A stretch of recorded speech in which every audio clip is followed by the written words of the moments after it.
దేశాన్ని కాపాడేందుకు పొదుపు చర్యలను పాటిద్దామని సీఎం చంద్రబాబు పిలుపునిచ్చారు. ప్రధాని మోదీ పొదుపు పిలుపు చర్యలపై మంత్రివర్గం ప్రత్యేకంగా చర్చించింది. మంత్రివర్గ సమావేశానికి వివిధ శాఖల కార్యదర్శులు సకాలంలో రాకపోవడంపై సీఎం చంద్రబాబు ఆగ్రహం వ్యక్తం చేశారు. ఉబర్ గ్లోబల్ లీడర్షిప్ ప్రతినిధులు ముఖ్యమంత్రి చంద్రబాబు, మంత్రి నారా లోకేష్ను కలిశారు. రాష్ట్రంలోని ఖమ్మం, వరంగల్, కరీంనగర్ కార్పొరేషన్లకు ఔటర్ రింగ్ రోడ్ ఏర్పాటు చేయాలని పురపాలక శాఖకు ముఖ్యమంత్రి రేవంత్ రెడ్డి ఆదేశాలు జారీ చేశారు. ఉబర్ సెంటర్ ఆఫ్ ఎక్సలెన్స్ ను హైదరాబాద్లో మరింత విస్తరిస్తున్నట్లు ఆ సంస్థ chief executive officer CEO Dara కోస్రాహిషి తెలిపారు. మూడో దశ ఓటర్ల జాబితా ప్రత్యేక సమగ్ర సవరణ ఎన్ఐఆర్ కు కేంద్ర ఎన్నికల సంఘం ప్రకటన జారీ చేసింది. ఏపీ, తెలంగాణతో పాటు 16 రాష్ట్రాలు, 3 కేంద్ర పాలిత ప్రాంతాల్లో ఈ ప్రక్రియ నిర్వహించనుంది.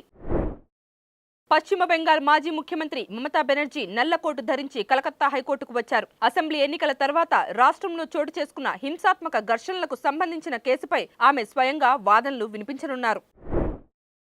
గతేడాది యావత్ దేశాన్ని ఉలికిపాటుకు గురిచేసినటువంటి ఢిల్లీలోని ఎర్రకోట వద్ద పేలుడు ఘటనపై జాతీయ దర్యాప్తు సంస్థ తాజాగా ఛార్జ్షీట్ దాఖలు చేసింది.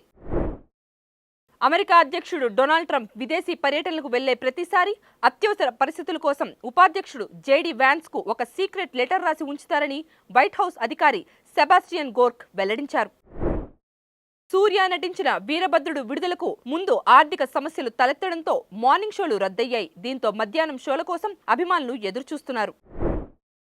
ధ్రువ్ సర్జా హీరోగా ప్రేమ్ దర్శకత్వంలో తెరకెక్కిన చిత్రం కేడి ది డెవిల్ తాజాగా దీని తెలుగు ట్రైలర్ను చిత్ర బృందం ఈ రోజు విడుదల చేసింది. ప్లే ఆఫ్స్ రేస్ నుంచి వైదొలిగిన తొలి జట్టు లక్నో సూపర్ జైంట్స్. ఇప్పటి వరకు 11 మ్యాచ్ల్లో కేవలం 3 విజయాలను ఇది నమోదు చేసింది. Please subscribe to the channel and download the Politicos app from the links in the description.